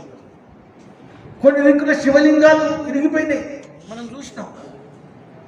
ఈ చూసినటువంటి స్మృతులు ఏవైతున్నాయో ఇవి ఏం చెప్తున్నాయంటే, there was an attack, there was an onslaught. మన కట్టడాల మీద, మన జ్ఞాన సంపద మీద, నాలెడ్జ్ ట్రెడిషన్, మన జ్ఞానం అంటే knowledge asset. Temple is not just temple, it is a knowledge asset. ఎందుకంటే ఇవాళకి కూడా ఛాలెంజ్ చేస్తున్నటువంటి నాలెడ్జ్ మార్వల్స్ ఆడుతున్నాయి. కాబట్టి నాలెడ్జ్ అసెట్స్, ఈ నాలెడ్జ్ అసెట్స్ ఏవైతున్నాయో ఇవి విరగొట్టబడ్డాయి. ఇవి ఎందుకు విరగొట్టబడ్డాయి అనేటువంటి ప్రశ్న నాకు చిన్నప్పటి నుంచి ఉండేటువంటి ప్రశ్న, మీ అందరికి ఉండేటువంటి ప్రశ్న, నాకున్నటువంటి ప్రశ్న. ఇవాళ మనందరం కూడా ప్రపంచాన్ని, భారతదేశాన్ని, ఇంతకుముందు రాసిన పుస్తకాలు రాసినటువంటి చరిత్రకారులను ఇది విరగొట్టినటువంటి వాళ్ళు ఎవరు? ఎందుకు విరిగిపోయాయి? ఎందుకు నాలెడ్జ్ అసెట్స్ వ్యతిరేకించబడ్డాయి? ఎందుకు ఇంతకుముందు చెప్పారు పుస్తకాలయాలు, లైబ్రరీస్ తగలబెట్టబడ్డాయి? నాలెడ్జ్ అసెట్ ఎందుకు మన లైబ్రరీస్ తగలబెట్టబడ్డాయి? కనుక గమనిస్తే simple answer comes, it was a intolerant radical Islam which has done all these things. ఏదైతే ఉగ్రవాదమైనటువంటి, అసహిష్ణుత కలిగినటువంటి, సహించనటువంటి, ఇతరుల యొక్క మతాలని, ఇతరుల యొక్క విశ్వాసాలని, ఇతరుల యొక్క మతాలు, విశ్వాసాల ఆధారపడ్డటువంటి జ్ఞాన సంపదను అంగీకరించినటువంటి ఇస్లాంను విశ్వసించేటువంటి రాజరిక వ్యవస్థ, సైన్య వ్యవస్థ, ఈ యొక్క వ్యవస్థ అంతా కూడా ఈ దేశంలో అనేక వేల సంవత్సరాలుగా తొలగిస్తే తొలగిపోయినటువంటి గ్రేనైట్ రాళ్లతో నిర్మించిన వాటిని కూడా ఖండించినటువంటి ఒక సామ్రాజ్యం, లేకపోతే ఒక ఆధిపత్యం, ఒక వ్యవస్థ ఇది ఉండింది.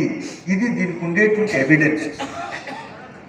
మొన్న నేను కొద్ది రోజుల క్రితం సెప్టెంబర్లో ఒక కార్యక్రమానికి అటెండ్ అయ్యాను.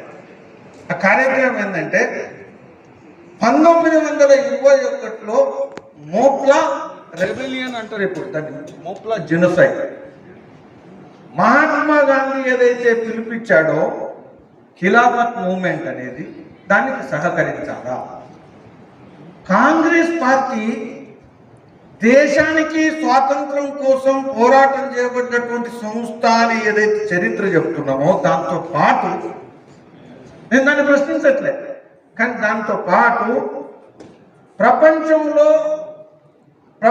యుద్ధంలో టర్కీ ఓడిపోయిన తర్వాత, ఖలీఫా అనేటువంటి వ్యవస్థ నిర్మూలించబడ్డ తర్వాత, ఆటోమన్ ఎంపైర్ అనేటువంటిది మొత్తం కూడా కూలిపోయిన తర్వాత,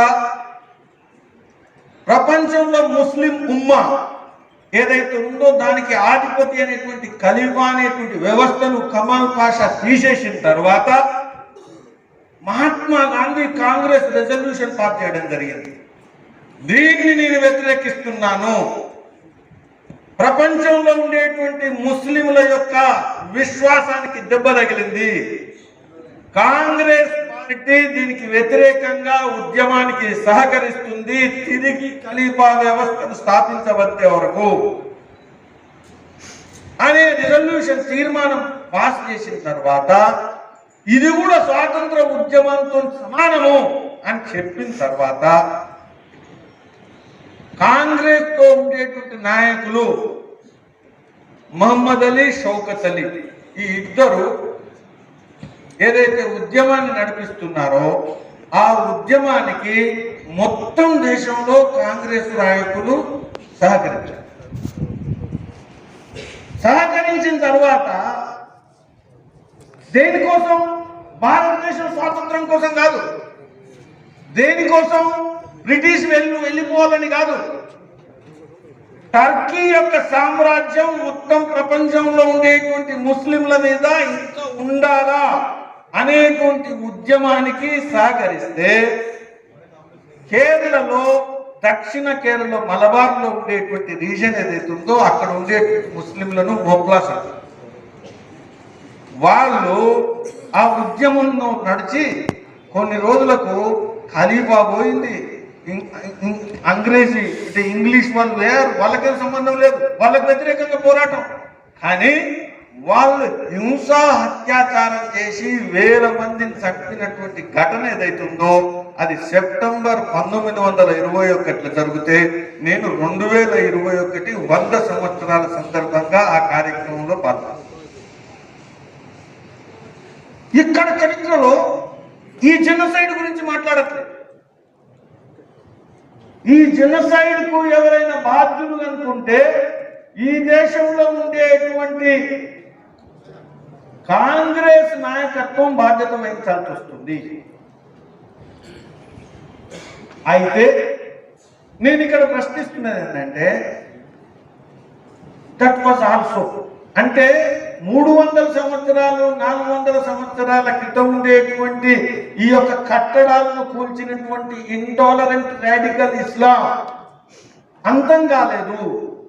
1921 వరకు కూడా radical Islam, intolerant Islam which was committing attacks onslaught on Hindus. The protest program was against Britishers.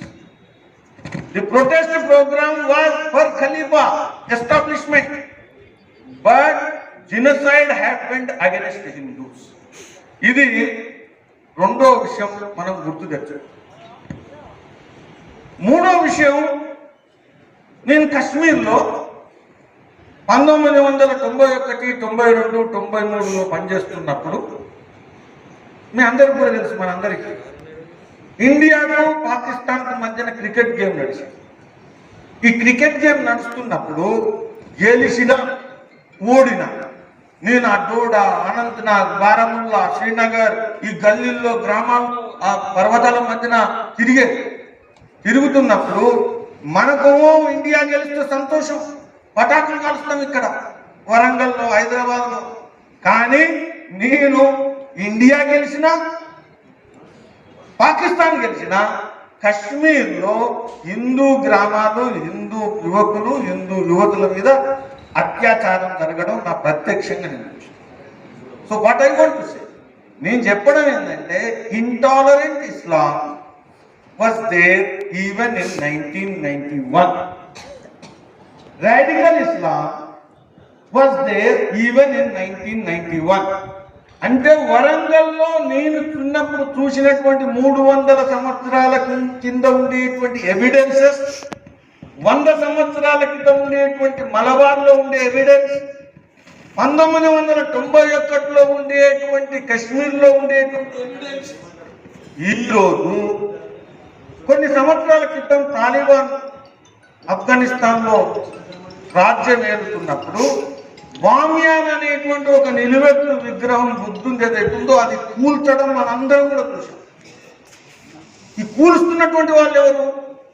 Intolerant radical Islamic leaders. అంటే అప్పుడు కూడా ఉంది. ఈరోజు ఇప్పటికి కూడా మళ్ళీ తాలిబాన్ వచ్చిన తర్వాత ప్రపంచవ్యాప్తంగా నడుస్తున్నటువంటి చర్చ ఏంటంటే radical Islam has not ended. Radical Islam అనేది ఇంకా క్లోజ్ కాలేదు, ఇంకా దానికి చివరికి ఫుల్ స్టాప్ పెట్టలేదు. ఈ ప్రపంచంలో రాడికల్ ఇస్లాం ఏ కోణంలో, ప్రపంచంలో ఏ మూలలో ఉన్నప్పటికీ కూడా అది ఎప్పుడైనా మన గుళ్ళు కూలిపోయే అవకాశం ఉంది, మన కట్టడాలను కాల్చేసి, మన లైబ్రరీని కాల్చేసే అవకాశం ఉంది, మన నాలెడ్జ్ అసెట్స్ను ధ్వంసం చేసే అవకాశం ఉంది, మన భద్రతకు ముప్పొచ్చేటువంటి అవకాశం ఉంది. Insecurity anywhere, any corner in the world, అదే any kind of radical Islam in any corner is a threat to peace in any corner of the world. ఇది చాలా ఇంపార్టెంట్ విషయం. ఇది మనం అందరం కూడా అర్థం చేసుకోవాలి.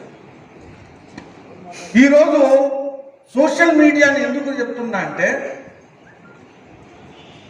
1947లో స్వాతంత్రం వస్తే సోషల్ మీడియా వచ్చేంత వరకు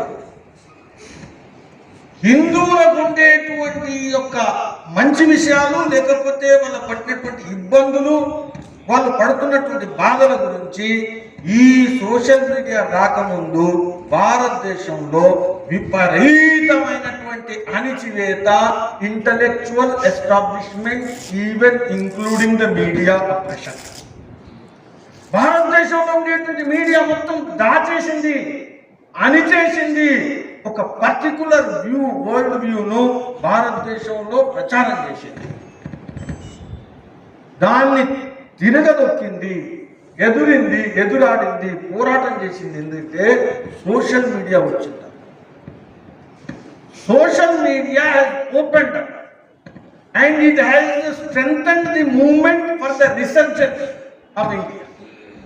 భారతదేశంలో ఉండేటువంటి స్వాభిమానానికి, భారతదేశంలో ఉండేటువంటి ఆత్మాభిమానానికి, భారతదేశం చరిత్ర పట్ల ఉండేటువంటి గౌరవానికి, భారతదేశంలో జరిగినటువంటి దాడుల గురించి ఉండేటువంటి దృక్పథానికి మొత్తం ప్రపంచానికి చాటి చెప్పగలిగేటువంటి అవకాశం ఎప్పుడు వచ్చిందంటే అది సోషల్ మీడియా వచ్చిన తర్వాతనే వచ్చింది, అంతకుముందు రాలేదు.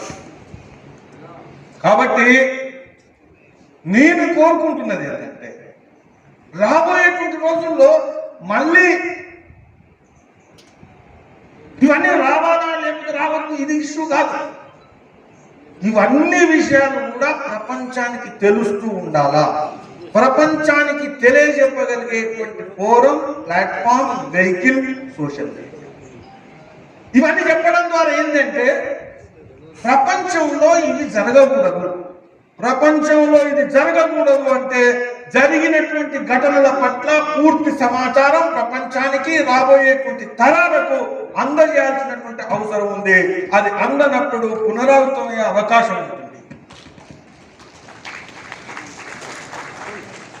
సో నేను అంటున్నది ఏంటంటే ఎవరైతే చరిత్ర గురించి తప్పుడు రాతలు రాస్తున్నారో, ఎవరైతే చరిత్ర గురించి తప్పుడు కూటలు కూస్తున్నారో, ఎవరైతే చరిత్రను మసిపూసి మారేడుగాయలు చేయాలనుకుంటున్నారో వాళ్ళను ఎదిరించేటువంటి బాధ్యత, వాళ్లకు నిజం చెప్పేటువంటి బాధ్యత అందరినీ కూడా మన దగ్గర ఉండేటువంటి వరంగల్లో ఉండేటువంటి వాళ్ళందరూ కూడా చేయాలి. This is the important centre of resistance. ఈ వరల్డ్ వ్యూ ఏదైతుందో ఆన్స్లాట్, ఏదైతే జరిగిందో దీన్ని ఎదురించి విజయవంతం పొంది స్వాభిమానంతో ఉండేటువంటి గడ్డలు కొన్ని ఉంటే అందులో ఉండేటువంటిది ఓరుగల్లు చాలా ముఖ్యమైనటువంటి నగరం. ఇంతకుముందు రఘునందన్ గారు చెప్పారు ప్రైడ్ ఇష్యూ. మీకు తెలుసా, చరిత్ర కనుక చదివితే ప్రపంచ చరిత్రలో రోమన్ సామ్రాజ్యం నుంచి చాలా మంది చదువుతారు. రోమన్ సామ్రాజ్యము చాలా పీక్ స్టేజ్లో ఉన్నప్పుడు గోల్డ్ కాయిన్స్ కరెన్సీగా నడిచింది. కానీ రోమన్ కరెన్సీని ఎదిరించే పద్ధతిలో గోల్డ్ కాయిన్స్ను కరెన్సీగా నడిపినటువంటి సామ్రాజ్యం విజయనగర సామ్రాజ్యం. ప్రపంచంలో ఎక్కడ కూడా లేదు. అంటే గోల్డ్ కాయిన్ కరెన్సీ ఉండాలంటే ప్రాస్పరిటీ అవసరం. ప్రాస్పరిటీ లేకుండా కరెన్సీ నడపడం సాధ్యం కాదు. కాబట్టి విజయనగర సామ్రాజ్యం యొక్క ప్రాస్పరిటీ ఎంత అంటే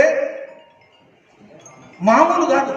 ప్రపంచంలో నంబర్ 1 చెప్పుకునేటువంటి రోమన్ సామ్రాజ్యాన్ని తలదన్నేటువంటి విధంగా ఒక సమృద్ధిని సాధించినటువంటి సామ్రాజ్యం విజయనగర సామ్రాజ్యం. కాబట్టి డిజిటల్ హిందూ కాంక్లేవ్ ఎందుకంటే మీరు మనందరం కూడా గమనించాలి, 1950 తర్వాత కాన్స్టిట్యూషన్ మనం రాజ్యాంగాన్ని అంగీకరించిన తర్వాత ఈ దేశంలో అనేక విషయాలు సెక్యులరిజం ఇంతకుముందు చర్చించడం జరిగింది, ధర్మ నిరపేక్షత. ఈ సెక్యులరిజాన్ని రామ జన్మభూమి సందర్భంగా ప్రజలు పాల్గొని చర్చించి పాత కాంగ్రెస్ సెక్యులరిజాన్ని మొత్తం కూకటి వేలతో పీకేసి భారతీయ విలువలు కలిగినటువంటి సెక్యులరిజాన్ని ఈరోజు దేశంలో పట్టుకొచ్చింది ఎవరంటే రామ జన్మభూమి మూవ్మెంట్ లో పాల్గొన్నటువంటి ప్రజలు, యువకులు, పోరాటాలు. ఒక పేపర్ దగ్గర, ఒక ఛానల్ దగ్గర ఒక వీడియో, ఈ రోజు ఇక్కడ కూర్చున్నటువంటి వాళ్ళు, బయట ఉన్నటువంటి వాళ్ళు అందరి దగ్గర కెమెరాలు ఉన్నాయి, అందరి దగ్గర వీడియోలు ఉన్నాయి. Nobody can suppress you, nobody can stop. జైల్లో పెట్టడం ద్వారా ఈ వీడియో లాగవు, జైల్లో పెట్టడం ద్వారా ఈ ఫోన్ లాగవు. కాబట్టి లక్షలాదిగా ఉండేటువంటి జాతీయ ఉద్యమాన్ని విశ్వసించేటువంటి, సంస్కృతి సభ్యతను ప్రేమించేటువంటి, అనేక సార్లు పోరాటాలు జైల్లో వెళ్ళి మగ్గినటువంటి వాళ్ళు ఈ ఉద్యమాన్ని అధికారం కోసం నిర్వహించరు, అధికారం వస్తే ఆగరు. కాబట్టి మిత్రులారా, డిజిటల్ హిందూ మీరు ఇంతకుముందు ప్రజల్ని చేయాలనుకుంటే ధర్నాచారం, ప్రదర్శన చేయాలి, ఏది అర్థం చేయాలి. ఈరోజు పబ్లిక్ ఒపీనియన్ క్రియేట్ చేయడానికి you can become a citizen journalist. ఈ రోజు ఎక్కడ టాయిలెట్ లేదు, రోడ్డు సరిగా లేదు, నువ్వు ఫోటో అండ్ వీడియో తీసి you can show. Photo speaks, video speaks. నీ యొక్క రామప్ప విషయంలో you can show. September 17th విషయంలో యూ కెన్ గివ్ టెస్టిమోనియల్. కాబట్టి మిత్రులారా, రాబోయేటువంటి రోజుల్లో Warangal pride, Kakatiya pride is the part of the national pride. కాబట్టి ఈ యొక్క కార్యక్రమం తర్వాత రాబోయేటువంటి రోజుల్లో దేశభక్తి కోసం నేను రోజు 1 గంట ఇస్తాను, దేశం యొక్క సంస్కృతి కోసం నేను రోజు 1 గంట ఇస్తాను. నేనేం జైలుకి వెళ్ళాల్సిన అవసరం లేదు, ఫోన్ మీద పనిచేస్తాను. I will disseminate the knowledge, I will disseminate the culture అనేటువంటి విషయంలో, రాబోయేటువంటి విషయాల్లో, మహిళల విషయంలో కానీ, షెడ్యూల్డ్ కాస్ట్ ఎంపవర్మెంట్ విషయంలో కానీ, షెడ్యూల్డ్ ట్రైబ్ ఎంపవర్మెంట్ విషయంలో కానీ, ఇండియన్ కల్చరల్ వాల్యూస్ విషయంలో కానీ, నేషనల్ ఫైట్ ఏదైతే ఉందో ఫ్రీడమ్ మూవ్మెంట్ విషయంలో కానీ మనం ముందుకెళ్ళాలా.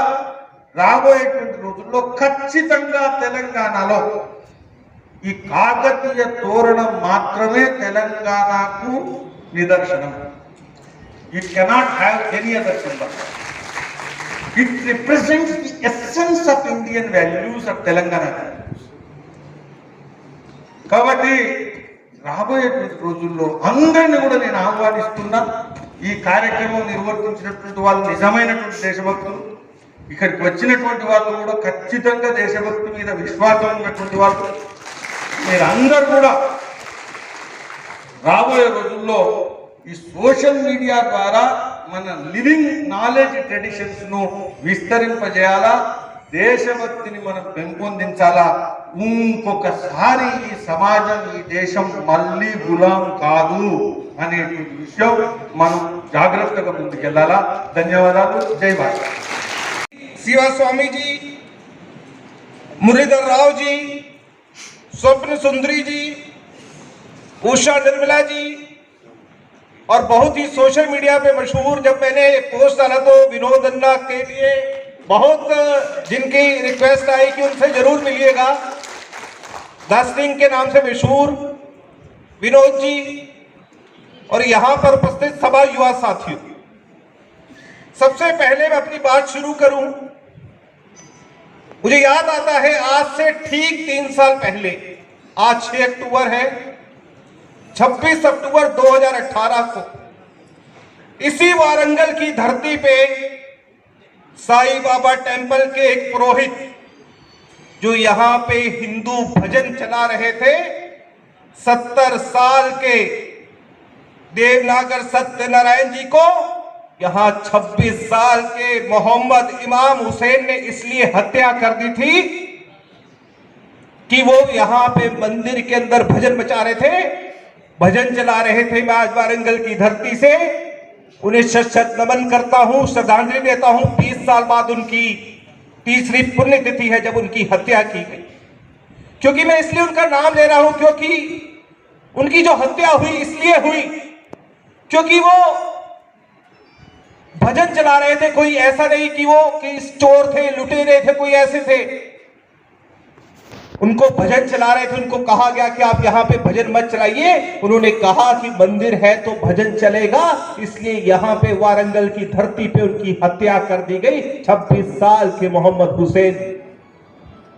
मित्रों, जिस विषय पे आज हम बात कर रहे हैं, मुझे लगता है अगर हमें बात करनी है तो 10 साल पहले हमें जाना चाहिए। 10 साल, 12 साल, 15 साल पहले जब सोशल मीडिया टेक्नोलॉजी इतनी नहीं होती, उस समय देश के अंदर और आज के जब टेक्नोलॉजी आ गई है, युवा में क्या परिवर्तन आया है और किस तरीके से आगे हम इस परिवर्तन को और तेजी से कर सकते हैं। आप 10 साल 2010, 11, 12 को अगर सोच के देखें किस तरीके से देश के अंदर कुछ लोग थे। एक लिबरल मीडिया था जो देश के अंदर तय करता था कि देश के अंदर आज क्या एजेंडा तय होगा, देश के अंदर आज क्या प्राइम टाइम डिबेट होगी।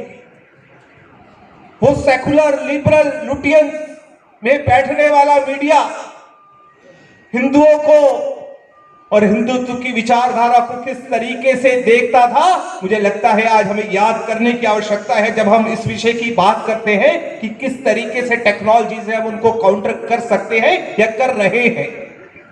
मित्रों, जो एजेंडा अगर आप देखिए आज नहीं पिछले कई सालों से हिंदुत्व की विचारधारा को, हिंदू कल्चर को, हिंदू त्योहारों को बदनाम करने का चल रहा है, ये कोई नया नहीं।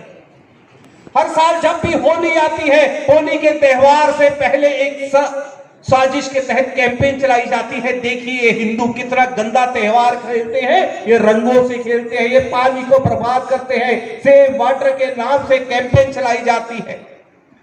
लेकिन यही हमारा सोशल मीडिया के जो युवा है, जो आप लोग यहाँ पे बैठे हैं, इन लोगों को काउंटर करते हैं और उन लोगों को बताते हैं कि आपके प्रोपोगंडा से हम डरने वाले नहीं हैं और उन लोगों को परास्त करते हैं। जन्माष्टमी के ऊपर हो, दही हांडी के ऊपर सवाल उठाए जाते हैं कि देखिए ये किस तरीके से मक्खन को बर्बाद करते हैं, किस तरीके से फिजूल खर्ची करते हैं। दिवाली के ऊपर, बम पटाखों के ऊपर, आतिशबाजी के ऊपर, और अब तो दियों के ऊपर भी सवाल उठाए जाते हैं। ये जो हिंदू दीपक जलाते हैं इससे प्रदूषण होता है, लेकिन जो युवा ये यहां पे बैठे हैं वही टेक्नोलॉजी से उनको काउंटर करते हैं और प्राप्त करने का कार्य करते हैं।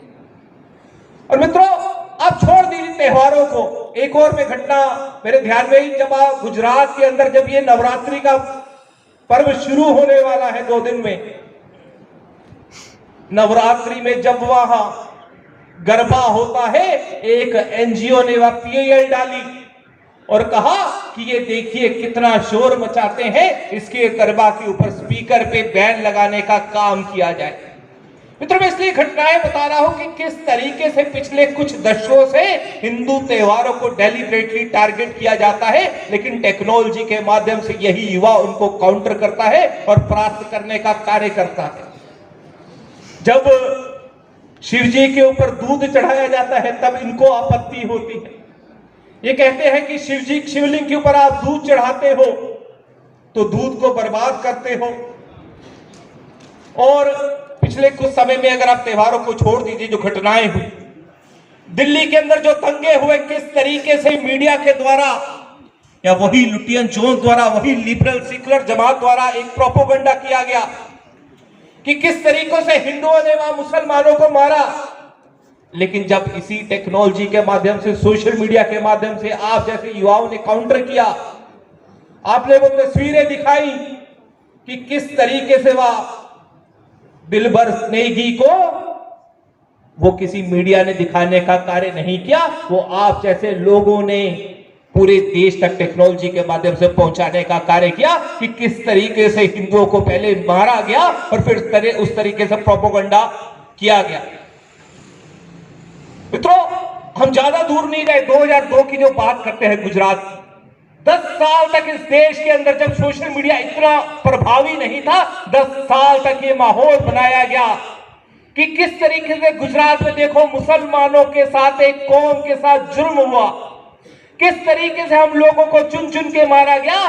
लेकिन इस मीडिया ने कभी ये दिखाने की कोशिश नहीं की। उसको टेक्नोलॉजी के माध्यम से आप जैसे युवाओं ने बताया कि उस ट्रेन के अंदर जो 58 स्वयंसेवक जो वहां पे राम मंदिर की कार सेवा करके आ रहे थे, उनको जो जलाने वाले डब्बे में अगर कोई थे तो 25 युवा यूथ कांग्रेस के कार्यकर्ता थे, जिनको अरेस्ट करके जेल में डाला गया। वो लोगों तक पहुंचाने का काम आप जैसे युवाओं ने टेक्नोलॉजी के माध्यम से किया। मित्रों, लेकिन जो लड़ाई आज हम लड़ रहे हैं, चाहे वो ट्विटर पे हो, फेसबुक पे हो, अन्य टेक्नोलॉजी सोशल मीडिया के माध्यम से हो, ये लड़ाई अभी खत्म नहीं हुई है और ना खत्म होने वाली है। क्योंकि जब तक वो लोग जो यहां पे नारे देते हैं भारत तेरे टुकड़े होंगे, वो नारे देते हैं अफजल तेरे अरमानों को मंजिल तक पहुंचाएंगे, जब तक ये आखिरी व्यक्ति यहां पे है जो औरंगजेब की, बाबर की बात करते हैं, तब तक हमारी लड़ाई चलती रहेगी। इसलिए हमारा कर्तव्य बनता कि हम सब लोग ये लड़ रहे हैं, सिर्फ हमारा यह रोल खत्म नहीं हो जाता।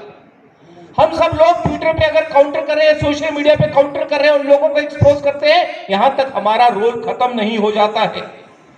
हमारा रोल, अगर हम भारत माता, अपने देश को भारत माता कहते हैं, ये जो लिबरल जमात है ये एक कोरोना वायरस की तरह है, तो हमने वैक्सीन की तरह इसका इलाज करते रहना।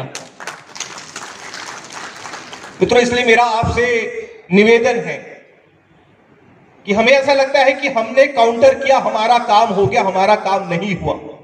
हो सकता है क्योंकि हमारे मोहल्ले में जो 100 लोग हैं उनको पता भी ना हो, वो टीवी पे देख के वही समझते हो जो टीवी के माध्यम से, अखबारों के माध्यम से दिखाया जा रहा है, शायद यही सत्य है। तो अगर यहां पे बैठा युवा अगर ये प्रण ले कि social media, Twitter, Facebook, Instagram के अलावा अगर हम एक महीने में 4 संडे होते हैं, अगर सिर्फ एक संडे में 2-3 लोगों से मिलकर उनको इन चीजों के बारे में अवगत कराएंगे, उनको सोशल मीडिया के माध्यम से जोड़ेंगे, अपने जो राष्ट्रवादी विचारधारा के जो लोग काम कर रहे हैं उनसे जोड़ने का काम करेंगे, तो मुझे लगता है कि धीरे धीरे, या अगर 500 लोग बैठे हैं तो आप सिर्फ आप सोचिए, अगर आप संडे को प्रण लीजिए कि सिर्फ एक व्यक्ति को आप मिलकर कार्य करेंगे, कर सकते हैं आप? तो आप अगर सिर्फ एक व्यक्ति को, अगर आप सोचे संडे को 1 घंटा आप निकाल सके, तो 500 लोगों को परिवर्तित करने की ताकत सिर्फ आप ये जो सभागार में बैठे हैं वो लोग कर सकते हैं, और वो आगे 500 लोगों को परिवर्तित करें। और अगर हमें लगता है, कई बार हमें लगता है कि हम ट्विटर पे बहुत स्ट्रांग है, फेसबुक पे बहुत स्ट्रांग है, लेकिन अभी एक नया जो इंस्टाग्राम के नाम से एक माध्यम है वो बहुत पॉपुलर हो रहा है, और वहां पे अगर आप देखोगे तो जो लेफ्ट और लिबरल्स है उनकी जो शक्ति है बहुत हावी है, काफी पॉपुलर है। और वहां पे, क्योंकि मेरे एक मित्र है फेसबुक के अंदर काम करते हैं, मेरी उनसे बात हो रही थी, तो मैंने जब उनसे बात की तो उन्होंने कहा कि आज की डेट में जो फेसबुक की ग्रोथ रेट है वो 5-7%, 7% है, लेकिन जो इंस्टाग्राम की ग्रोथ रेट है वो 200% है। और वहां पे 16 से 18 साल का युवा जो ज्यादा है, जो हमारा वोटर बनेगा, और वोटर, चलो ठीक है, एक वोट की बात सिर्फ नहीं करते, ये वो युवा है जो कल को देश का भविष्य तय करेगा, उनके पास हमारी विचारधारा का पहुंचाने का काम भी हमारा है। इसलिए मेरा आप सभी से निवेदन है कि आप जो लोग भी ट्विटर, आप कितने लोग यहाँ पे ट्विटर में एक बार हाथ खड़ा करके बताएं? मुझे लगता है कि शायद 10% है। तो आप सभी लोग ट्विटर पे, फेसबुक पे कितने लोग हैं? फेसबुक पे मुझे लगता है 90% है। तो आप सभी से निवेदन है कि आप ट्विटर पर भी आए, इंस्टाग्राम पर भी आए, क्योंकि हमारी विचारधारा का काम सिर्फ एक जगह हमने नहीं, जहां पर वो है वहां हमें पहुंचना है, जहां पर नहीं है वहां भी हमें उनसे पहले पहुंचना है। क्योंकि जब मुझे ध्यान है कि 2012 का चुनाव, 2014 का चुनाव था, उससे पहले 12-13 से कैंपेन चालू हुआ, तो उस समय सिर्फ ट्विटर के ऊपर मोदी जी और उसके सपोर्टर्स नजर आते थे, राष्ट्रवादी विचारधारा के लोग नजर आते थे। कांग्रेस और जितने भी ये दल है ये कहीं भी नहीं थे। कुछ लोग तो ये ट्वीट करके, कुछ लोग तो ये कहते थे मीडिया में कि ये किसी काम की चीज नहीं है, आज वो लोग भी आए। लेकिन मेरा ये कहना है कि आज कुछ प्लेटफॉर्म्स में बेशक हम उस समय आगे थे, लेकिन हम पीछे हैं। तो आप सभी लोगों से निवेदन है कि आप सब लोग प्लेटफॉर्म जरूर बनाएं, क्योंकि उनको काउंटर हर जगह, हर प्लेटफॉर्म पे करना हमारा काम है। तो हमने उन लोगों को परास्त करना है जो लोग, आप सब लोग उस पर जाएंगे तो जो लोग राम मंदिर का विरोध करते थे, जो समय ये कहते थे कि राम का अस्तित्व नहीं है, जो लोग ये कहते थे राम सेतु तोड़ देना चाहिए, जो लोग ये कहते थे बाटला हाउस इनकाउंटर फर्जी है, और जो लोग ये कहते थे कि इस देश के संसाधनों पर पहला अधिकार मुसलमानों का है। और आप में से बहुत से लोग मेरे को एक बार हाथ खड़ा करके बताइए कि किसको पता है कम्युनल वायलेंस बिल क्या था? हाथ खड़ा करके बताइए कम्युनल वायलेंस बिल क्या था? मुझे लगता है कि हमारे लिए शायद शर्म की बात है कि हम वो लोग हैं जो हम कहते हैं हम राष्ट्रवादी विचारधारा के लोग हैं, लेकिन अगर हमें पता ना हो हमारा इतिहास क्या था।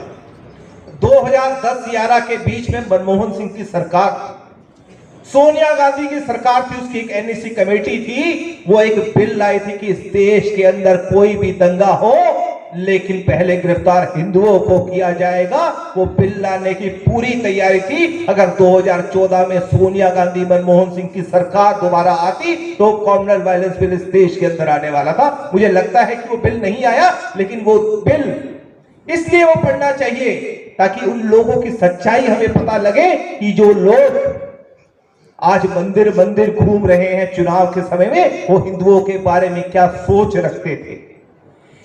क्योंकि मित्रों, जब हम उन चीजों को पढ़ेंगे ही नहीं तो कैसे हम उन चीजों को काउंटर करेंगे। तो मेरा आप सभी से निवेदन है कि आज हम शपथ लें कि जो जिस तरीके से हम काम कर रहे हैं, सिर्फ उसको टेक्नोलॉजी के माध्यम से तो जो करेंगे ही करेंगे, लेकिन और लोगों को टेक्नोलॉजी से जोड़ने का काम करेंगे।